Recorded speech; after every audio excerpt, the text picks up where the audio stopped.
دوستانو نن به زه تاسو ته د ټیک ټاک مالک چې کم دی د هغې په باره کې خبره کوم چې دی د ټیک ټاک نه په یوه ورځ کې څومره ګټي. په لرنینګ انفارمیشن ټي وي کې یو وری بیا درته هرکلی وایو. نو د هغې د زندګي به څو ناکامې کیسې درته بیانوم. دوستانو د کم سړی چې تاسو په خپل سکرین باندې ګورئ د دغې سړي نوم دی زینګ یونګ او دا د چاینا 5 نمبر دولتمند سړی دی. تاسو به یقین نه وکئ چې د دغې عمر اوس صرف 38 سال دی او په 2008 کې چې کم د مایکروسافت کمپنۍ مالک و دی د خپلې کمپنۍ نه بهر کړلو. نو په دې نه بعد د خپله یوه کمپنۍ جوړه کړله چې د هغې نوم یې 99 فینس کې کېښودو. زینګ سوچ وکړه چې نن سبا په دنیا کې خلک په کمپیوټر نه زیات موبایل استعمالوي، نو ولې نه چې د دوی دپاره یو داسې اپلیکیشن زه جوړ کړه چې هغه دوی ته د پوره ورځې خبرونه ورکوي. نو د دې دپاره د یوه کمپنۍ جوړه کړله چې د هغې نوم یې بایټ ډانس کېښودو.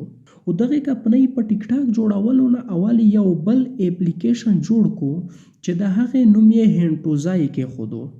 خو دغه اپ مکمل فیل شو او حتی چې د چاینا حکومت په دغه باندې پابندي ولګوله.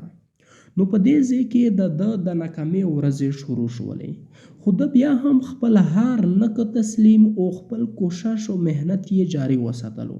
او په 2012 کې د یو اپ جوړ کو چې د هغې نوم یې د ټیټوی کېښودو. او ټیټوی داسې یو مشهور اپلیکیشن جوړ شو چې په چاینا کې 13 کروڑ خلکو دغه اپ استعمال کول شروع کړل. نو ده دا سوچ وکړه چې اوس دغه اپ چې زه پوره دنیا ته عام کړم. نو زینګ ته خو دلته د زندګي اوله کامیابي حاصله شوله. نو ده په ستمبر 2016 کې یو اپلیکیشن جوړ کو چې د هغې نوم یې پین کېښودو. دراصل دغه اپلیکیشن و چې بعد کې د نوم ټیک ټاک شو. خو دا اپ دومره زیات مشهور شو چې د چاینا نیمې آبادي دغه اپ استعمالول شروع کړل.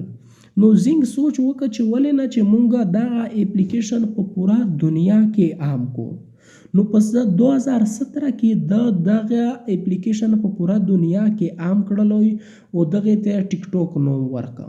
نن سبا ټیک ټاک په 75 قسمه زبانونو کې موجود دی او د دنیا په ټولو کې زیات استعمالول وال اپلیکیشن کې یو اپلیکیشن دی.